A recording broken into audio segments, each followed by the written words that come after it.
부자들의 가장 큰 특징 중 하나는 수입을 창출하는 자산을 많이 보유하는 것입니다. 그중 가장 대표적인 자산은 현금 흐름이 나오는 부동산입니다. 이런 부동산 수익의 가장 대표적인 종류는 월세를 받는 것인데요. 오늘은 운영 능력에 따라 월세보다 2배 이상의 수익률을 창출할 수 있는 요즘 화제가 되고 있는 부동산인 쉐어하우스에 대해 이야기해 볼게요.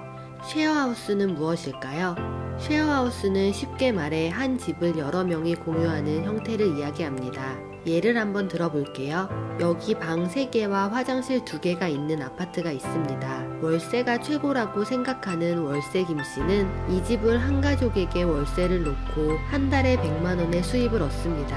반면 쉐어 박씨는 같은 집을 5명이 쉐어할 수 있는 공간으로 만듭니다. 한 방에는 한 명을, 다른 2개의 방에는 각각 2명씩 살 수 있는 공간으로 만든 후 1인실은 50만원, 2인실 싱글 침대방은 각 39만원, 또 다른 2인실 2층 침대방은 각 36만원을 받습니다. 월세 김씨와 쉐어 박씨는 같은 집을 가지고 월세를 받지만 한 명은 한 달에 100만원을, 다른 한 명은 200만원을 만들어냅니다. 최근 1인 가구가 많아지면서 혼자 있는 것을 외로워하거나 치안을 걱정하는 사람들이 많아지는데요. 쉐어하우스는 이런 욕구를 충족시킬 수 있도록 생겨났습니다. 입주자들 입장에서는 살고 싶지만 가격이 비싸 엄두가 안 나는 집을 여러 명이서 공유하면서 감당할 수 있는 가격에 입주할 수 있고, 집에 오면 함께 지내는 사람들과 밥도 먹으며 혼자가 아니라는 안전한 느낌을 받습니다. 그래서 쉐어하우스는 20대 여성들을 중심으로 하여 2013년부터 매 100% 이상의 수요가 늘어나는 성장세를 보여주고 있습니다. 특히 쉐어하우스는 게스트하우스와는 달리 창업을 위한 별도의 허가나 규제가 없고 사업자 등록 후 수익에 대한 세금만을 내면 되기 때문에 이미 발빠른 이들은 쉐어하우스를 시작해 큰 수익을 얻고 있습니다. 하지만 모든 사업이 그렇듯 아무 준비 없이 유행 속에 뛰어드는 것은 실패의 지름길입니다. 그러니 먼저 쉐어하우스에 대한 철저한 준비를 시작해야 합니다. 어떻게 준비해야 할까요? 스텝 1.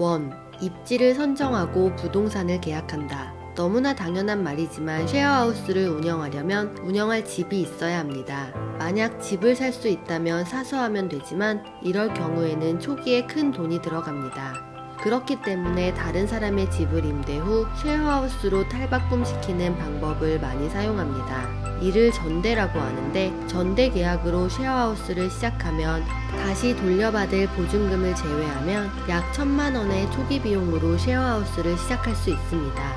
이렇게 전대 계약은 적은 초기 자본으로 쉐어하우스를 시작할 수 있게 해주지만 계약 시 꼭 집주인에게 전대 계약에 대한 동의를 얻어야 합니다. 전대 동의를 얻지 않고 쉐어하우스를 하다가 발견되면 집주인은 언제든 계약을 해지할 수 있기 때문에 집주인과의 전대 계약 협상은 가장 중요한 부분 중 하나입니다. 만약 집주인이 쉐어하우스에 대해 잘 모르고 있다면 이해할 수 있도록 친절하게 설명해주고 집주인이 받아들일 만한 유리한 조건을 제시하면서 협상을 해야 합니다. 예를 들면 내가 월세를 매달 정확하게 낼 수 있는 사람이라는 것을 확인시켜 준다든지, 쉐어하우스를 만들면서 집의 인테리어가 지금보다 훨씬 더 업그레이드 될 것 등을 어필하는 방식으로요. 또 입지 선정 시 주변 시세와 월세를 숙지해 얼마나 수익이 날지 분석하는 것은 필수입니다. 쉐어하우스는 수입에 한계가 있는 비즈니스 모델입니다. 꼭 시작하기 전에 내가 원하는 수입을 얻을 수 있는지 정확한 계산이 필요합니다. 스텝 2. 인테리어를 한다. 쉐어하우스는 학생들이나 싱글 직장인들이 쉽게 들어왔다 쉽게 나갈 수 있어야 합니다. 그래서 쉐어하우스는 가구, 가전 등의 풀 옵션을 미리 구비해야 하는데요. 인테리어에 대한 감이 없다면 전문가에게 맡기면 되지만 이럴 경우엔 훨씬 더 비용이 많이 듭니다. 그래서 인테리어에 대한 공부를 틈틈이 해야 합니다. 디자인의 감각이 하나도 없는데 어떻게 공부를 하냐고요? 공부하기가 어려울 때는 대형 가구 매장에 가서 이미 인테리어가 되어 있는 전시를 베껴서 그대로 하시는 것도 좋은 방법입니다. 스텝 3.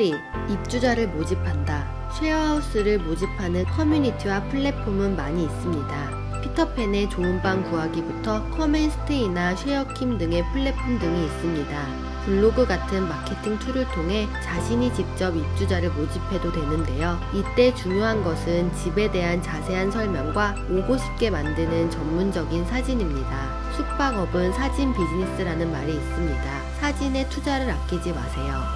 스텝 4. 입주자들이 잘 지낼 수 있도록 관리한다. 쉐어하우스는 여러 명이 한 공간을 같이 쓰는 장소입니다. 그래서 누구든지 따를 수 있는 명확한 룰이 필요합니다. 사람과 사람 사이에 갈등이 발생하는 순간부터 쉐어하우스는 살고 싶은 공간에서 나가고 싶은 공간으로 바뀌게 됩니다. 모두가 기본적인 예의를 지키며 살 수 있도록 명확한 규칙을 만들어주고 규칙을 지키는 것이 모두에게 좋은 것임을 인식시켜줍니다. 입주자들이 잘 지내는 것은 공실률을 0%로 만드는 가장 중요한 일입니다. 책의 저자는 처음 쉐어하우스의 아르바이트부터 시작해서 지금은 9개의 지점을 운영하고 있는데요. 평범한 직장인이었던 그는 쉐어하우스를 시작한 후 현재는 직장을 그만두고 쉐어하우스 사업에 올인하고 있습니다. 그가 보증금 2천만원짜리 첫 집에서부터 시작해 성공적인 쉐어하우스 9개를 만들기까지의 모든 노하우를 알고 싶다면 책 한 달 만에 월세 받는 쉐어하우스 재테크를 읽어보세요. 나를 바꾸는 시간 셀프메이드. 구독하고 더 나은 자신을 만들어 보세요.